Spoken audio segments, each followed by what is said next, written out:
Hello and welcome back to Piddle in the Marsh for what should be the January update, but it may end up going out in February, we'll see. And just basically to show you a few things that have changed, and I've been asked for a layout tour, which I'm going to try and do for you. The first things you might see that are new are WSR wagons. Now these I got for Christmas off my good lady, and they are an exclusive obviously to the West Somerset Railway, made by Pico, and they found me two more since, so it will get a little bit longer, that train. And being Pico, obviously they've had to be weighted down.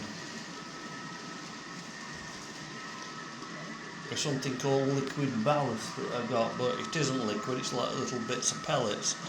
Marvellous stuff. Now there is something else which I bought myself for Christmas when it comes round.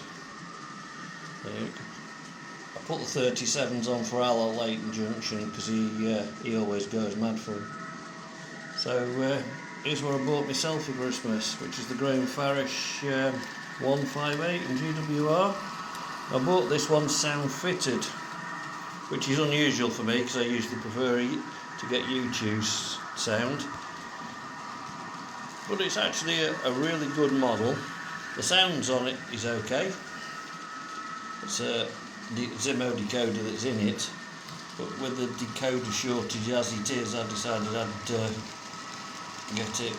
And much to my shock horror, I even bought it from Rails of Sheffield, who seem to have changed their tone a lot recently, so I might be buying a bit more from them in the future.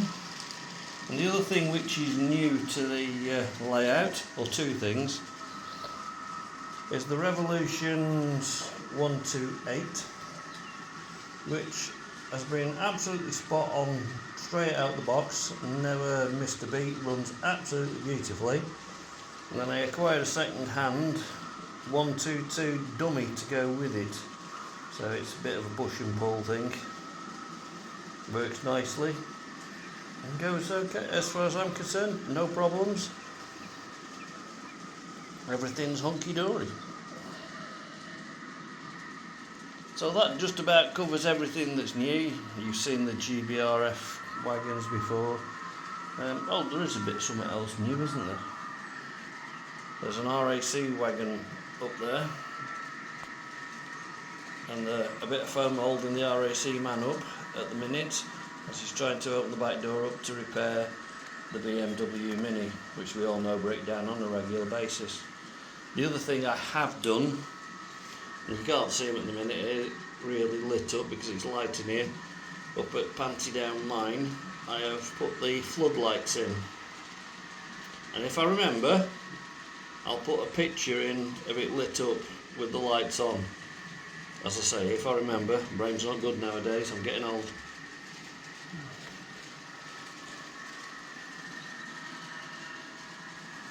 So that just about covers everything that's new.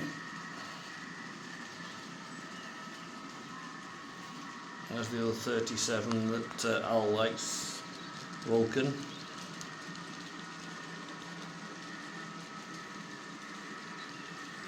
You might just be able to hear the sound on the 158.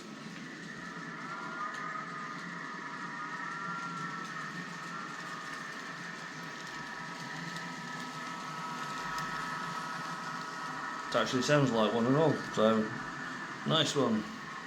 So, a layout tour. 1 second. So, this is Piddle in the Marsh, where all the trouble started. And you might actually be able to see, if you look very carefully, there's a slit down there. This is where the layout actually comes apart. Because when I originally built it, this intersection wasn't in it. And if you look there, you can see there's another slit just goes up the street in the middle. Because this half was actually, this side here of the line was actually part of Piddle in the Marsh originally. So when I put the middle bit in, I had to expand the village and create another village. So this is Piddle in the Marsh, with a church over there, which is, as we all know, St Nicholas Church, with the Reverend Pat McGroin back in situ.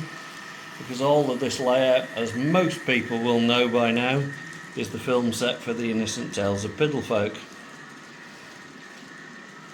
And everything on it does tend to have a bit of an innuendo name. This is the cider works, which is Copperbird. And alongside here we have Box Heater Tunnel and Box Heater Hill. In fact, I've actually got that wrong. It isn't. It is Under Mott Tunnel in Box Heater Hill. It was originally going to be Box Heater Tunnel, but it's not, because everyone knows a motte is a grassy mound, so you can work that one out for yourself. This is actually a storage tunnel, and it's got 4 tracks in there with locos and trains in. Now, the background scene for Piddle in the Marsh, as you can see, has got houses up the back. Right in the distance there is another town, which is, if we go around the back of here, part of the town of Lickerwell. Yes, it's all the same. Which you don't get to see very often, but this is where the control station is. So back round to Piddle in the Marsh,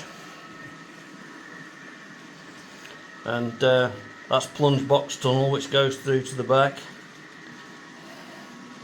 and Tudor Bush Bridge, and of course this is Tarrant Farm and Scumbag the Pig, who is actually based on a chap in Lowestoft who's known as Sean Tarrant, who anybody from Lowestoft will know him. I won't say any more than that, I don't need to. So as we follow the track round, we come to the Holes of Hawkham.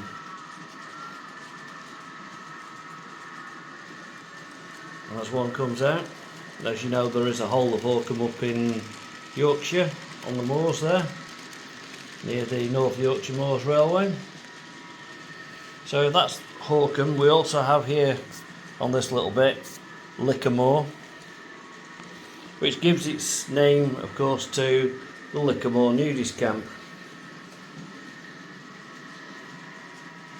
In the middle we have Hawkham Hill, with Hawkham Wood. The bridge over there is called Ram in a Bush Bridge. It gets worse. And the tower on the top is Sif Ellis Tower. Of course, down there we have Horbox, which guards the track at Hawkham Hill. Now there are 3 lines on this layout, all tail chasers, 2 on the main line and 1 which is the rural line. The rural line on this side is Pins Parting, which is that bit down there, which goes into Percy's Passage Tunnel. We have Laughing Gap Cutting here, which goes all the way around. We have a bridge with no name, but it is known as Lickers Lane, that goes over the top. And as Paul Sheedy likes to see, the man with no name hiding at the side of the track.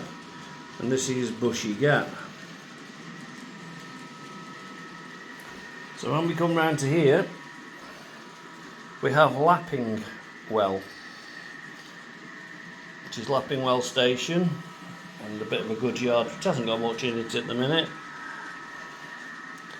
And Station Road for Lapping Well. And as you can see, everything has a bit of an innuendo name to it.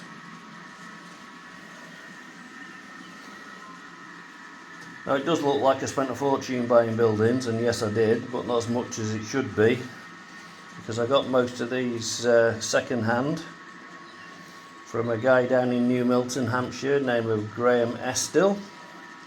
He has a, shall we say, a shop on YouTube, which if I remember rightly is Graham 7F. So if you need it, you can get on. If you want to get in touch with him, if you put me a message on, I'll give you his phone number and you can get in touch. So we have lapping well box, and we also have the diesel maintenance depot, which is throbbing home. And on the other side here is Piddle in the Marsh,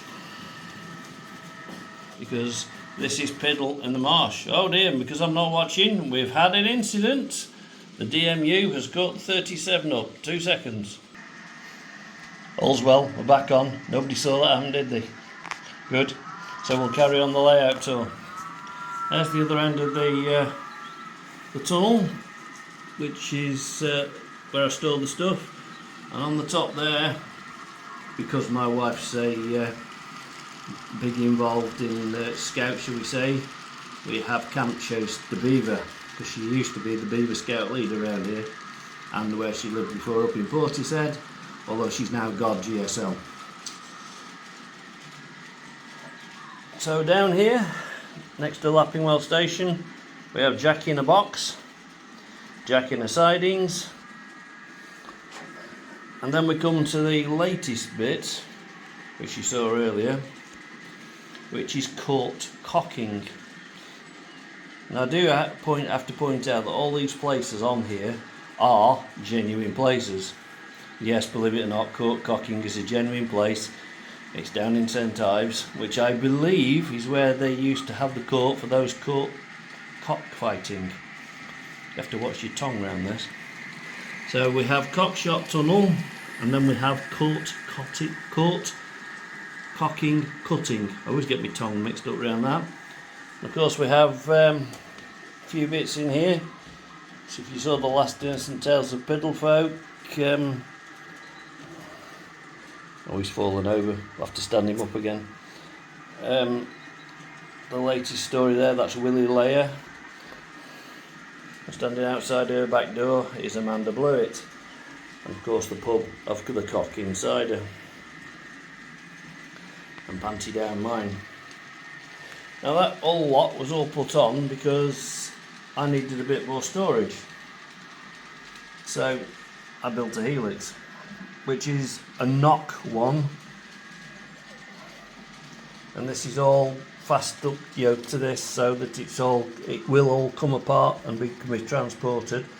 And underneath, when it comes out here, there are 3 tracks, if you can see, 2 circular ones as well, and then 3 tracks which go up to the back. You'll have to excuse me while we go to the other end. You'll have to excuse the crap underneath the layout. There's tons of it, as there always is, I suppose. But we have here a 65 track fiddle yard, which is basically a piece of 6x4 plywood. And all this lot underneath here is done using Kato track, because that way I could get the spacing exactly right. And if I come this side, the handle's on each side and it all pulls out. So you can line up each track. That's there because that's holding one of the tracks down at the minute, which has just been glued in. So I can use a track setter, which I've just dropped, which you slide in and it lines up with the track, and then you know it's dead on for going. Well, just to be sure, we have put some re-railers in. So at any time 3 tracks will line up across, unless you're on the absolute extremes where it won't. You only get 2. But this works remarkably well. And if I have a quick walk round,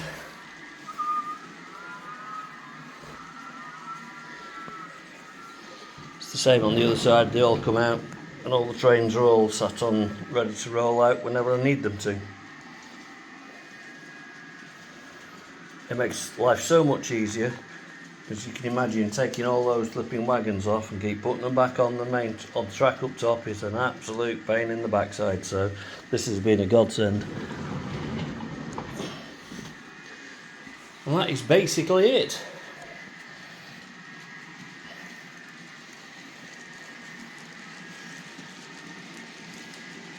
The road comes up here from Piddle In The Marsh, goes round under both tracks.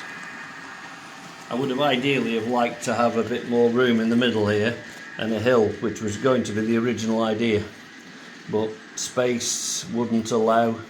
I needed an extra 9 inches and it just wouldn't have it at the time where I was, so it had to be.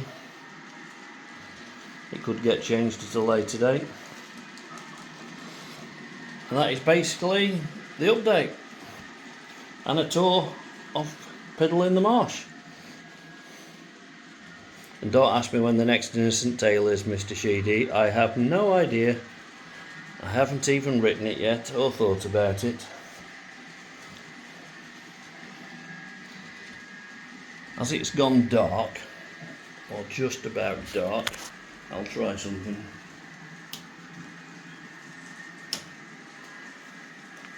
It might just work. So that's what Panty Down mine looks like, lit up. So I don't need to put the picture in. Obviously the Hymek is a dead one. It's one of Dapple's, shall we say, worst jobs ever, that one. But it has now been retired to be a static display. Anyway, there you go then. You can have a quick look at the rest of the layout, which is all illuminated as well, which I'm sure you've seen quite a few times.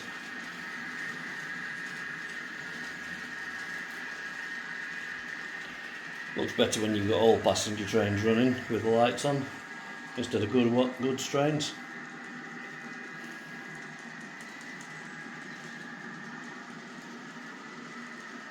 So there you go.